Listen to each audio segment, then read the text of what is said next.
Hello, Hariom. आज बनाने जा रहे हैं गोभी और प्याज का कुछ कॉम्बिनेशन। उसमें है तो बिहारी लेकिन थोड़ा राजस्थानी टच डाल देंगे। उसमें डालेंगे, बन जाएगा तो बेसन, क्योंकि आज है गुरुवार तो बेसन थोड़ा खाना चाहिए, इसलिए डाल देंगे थोड़ा सा बेसन। बेसन का तो है ही है। फूलगोभी डाल रहे हैं तो फूलगोभी में होते हैं बहुत सारे गुण। अति तो सब जगह गलत है, लिमिट में सब जगह सही है। जिसको स्टोन हो, यूरिक एसिड हो, थायराइड, वो गोभी कम खाएं, कम खाएं। सब्जी है तो ज़्यादा हर्ज भी नहीं करेगा, लेकिन हाँ कम खाएं। लेकिन गोभी खाने के बहुत फायदे भी होते हैं। इसमें होता है phosphorus, potassium, zinc, calcium, antioxidant कहा जाता है, वो है जो कैंसर से बचाता है। फोलेट है जो हार्ट रोग में ठीक होता है। इतना सारा इसमें गुण है, जिसके खाने से हार्ट अटैक का खतरा कम रहता है। फाइबर इसमें होता है तो कब्ज नहीं रहता है। पोटासियम होता है, फास्फोरस होता है, ये सब इसमें गुण है। लेकिन ज़्यादा खाने से अपच भी हो जाते हैं, गैस भी बनती है इससे, ये भी बात ध्यान रखिएगा। इससे इतने सारे विटामिन के भी मिलती है। हम हमेशा कहते हैं विटामिन के जो है बहुत कम चीज़ों में मिलती है। जैसे मटर में सबसे ज़्यादा विटामिन के मिलती है, विटामिन सी भी मिलती है इसमें। तो ये खाएं, लेकिन अति तो सब जगह दिक्कत है। गैस वाले रोगी, गैस जिनको इंडिया में मतलब 90% लोगों को तो गैस है ही है।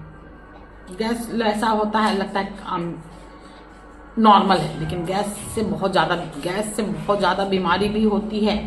गैस जगह अगर हार्ट में फंस जाता है ना, तो हार्ट अटैक का भी खतरा रहता है। हार्ट में फंस गया तो हार्ट का बहुत दिक्कत करता है। गैस अगर नस में फंस गया, जोड़ में फंस गया, तो जोड़ का दर्द भी करवा देता है। ये बात हमेशा याद रखिएगा। तो लेकिन इससे हड्डी का दर्द भी ठीक होता है। इससे जिसके जोड़ों में दर्द हैं वो भी ठीक होते हैं। जिसमें गोल्ड स्टोन हो वो कम खाएं, क्योंकि इसमें कैल्शियम, फास्फोरस होता है जो हड्डी को मजबूत करता है। और ये सब चीज़ जो है स्टोन बढ़ाने में मदद भी करता है। तो इसलिए ये सब सोच समझ के खाएं। लेकिन सब जब जो स्वस्थ हैं, जिनको स्टोन का प्रॉब्लम नहीं है, गैस का तो प्रॉब्लम है, तो वो तो आप हींग डाल दीजिए, थोड़ा सा अजवाइन डाल दीजिए, अपने तरीका से बनाइए। तो अगर इसको थोड़ा सा हल्का सा गर्म पानी में धो देते हैं तो इसका जो स्मेल होता है ना, कोई गोभी में बहुत स्मेल होता है, वो स्मेल खत्म हो जाती है। तो गोभी जब भी बनाए तो हल्का सा उबाल लें। हल्का से उबाल लेने से इसका जो अपना जो स्मेल है, खुशबू कहिए, क्योंकि जिसको खा रहे हैं उससे जो स्मेल निकलती है उसको खुशबू ही कहते हैं, तो ज़्यादा अच्छा रहता है। तो खुशबू, इसका जो स्मेल है वो थोड़ा सा निकल जाती है। तो ऑस्कर अब कुछ नहीं है, जाके पेडिग्री खाओ। अब बेसन में तो जानते हैं कि प्रोटीन सब होता है, तो गोभी सीजन के अनुसार बहुत खाना जरूर चाहिए। और ऑफ सीजन में जो किसान लोग, जो जिसका अब तो गोभी बहुत सस्ता हो गया, कोई किसान अपने खेत में ही इसको बर्बाद कर दे रहे हैं। तो भाई हम सरकार से भी कहना चाहते हैं कि इसका उद्योग का इसका सोचें। इसको जो सुखाने के बाद जो सब्जी बनती है वो भी अच्छा लगता है, तो फेंके नहीं, इसको एक दूसरे तरह से विकसित करें, इसको सुखा दें, सुखा के इसको इसके व्यापार को बढ़ावा दें ताकि गोभी बर्बाद ना हो, किसान को घाटा ना हो। वो भी इतना मेहनत से उगाता है और उसके बाद उसमें उसको फिर फेंक देता है। सोचिए कितना दर्दनाक होगा, इतना मेहनत से उगाया उसको फिर खत्म कर दिया। तो उससे अच्छा है कि इसको दूसरे रूप में बिजनेस का बढ़ावा दें। इसको सुखौता, इसका सुखौता को सरकार बेचने में विज्ञापन के जरिए इसको बढ़ावा दें, इसके सुखौता को, जो अभी गांव में प्रचलित है। गांव में गोभी के सुखौता प्रचलित है। सुखौता का सब्जी पहले के ज़माने में बरसात में प्रचलित था। तो इसको बड़े पैमाने पे इसका बढ़ावा दे ताकि किसान जो है मरे नहीं, किसान मरे नहीं, क्योंकि इतना मेहनत से उपजाता है उसको बर्बाद कर दे, क्योंकि 1 रुपये किलो हो जाता है यूपी में, तो 1 रुपये किलो हो जाता है तो किसान की खेती में, तो वो किसान मर जाएगा ना। तो इसको बढ़ावा दें दूसरे रूप में, सुखौता के रूप में, अचार के रूप में, बहुत चीज़ें हैं जिसको बढ़ावा दे सकते हैं। तो इससे किसान का भी बच जाएगा, किसान भी इसको फेंकने से बचा। सुखौता को जैसे बरी बनता है, आजकल बढ़ावा मिल रहा है, आजकल सब उड़द के बरी के अलावा चना का बरी भी, मूंगौरी भी, सब मिलता है।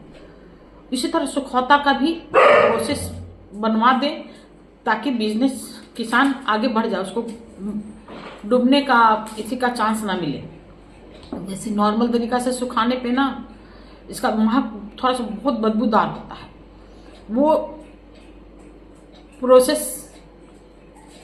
सरकार कुछ निकाल दे ताकि इसको बनाने में आसान हो। जैसे सोयाबीन का जो है, पहले सोयाबीन का अगर बरी नहीं बनता तो सोयाबीन उपजाने वाले किसान कहाँ जाते हैं, कितना घाटा होता।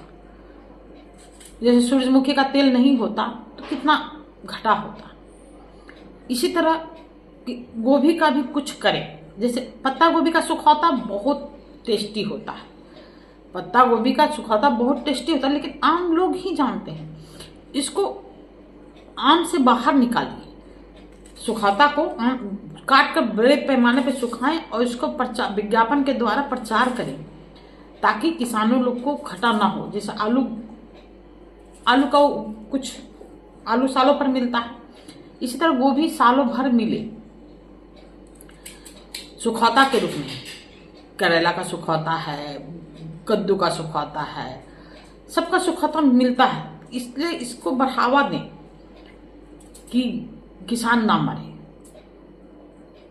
किसान भी जिए। और देखिए, जो अन्न को उपजाता है वही सबसे ज़्यादा गरीब रहता है, ये सबको जानते हैं। अन्न को उपजाने वाला सबसे ज़्यादा गरीब है, तो उसको थोड़ा सा मदद हो जाए, सुखौता का इसका बिजनेस होने लगे तो किसान खेत में ही नहीं चलाए। बंदा गोभी का तो सुखौता बहुत अच्छा लगता है, वो कद्दू का सुखौता बहुत अच्छा होता है।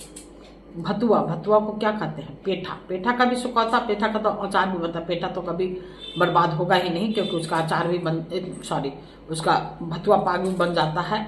उसी तरह गोभी का सरकार कुछ करे बड़े पैमाने पे, तो किसान थोड़ा सा, मेरा वीडियो जहाँ तक जाए तो सरकार के कानों में जाएगी।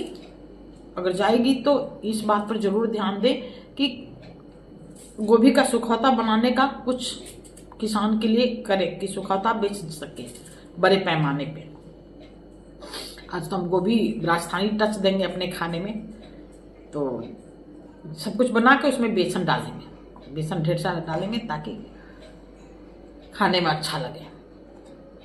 ठीक है, गोभी के बारे में आज गोभी बना रहे थे, इसलिए गोभी के बारे में पढ़े भी थे कि किसान अपने खेत में सब जुतवा दिया था, इसलिए हम थोड़ा सा इस पर चिंतित थे। इसलिए हम कहें अगर मेरा वीडियो जा रहा होगा सरकार के पास भी तो इस बारे में ज़रूर सोचें। ठीक है दोस्त, हरिओम, फिर मिलते हैं।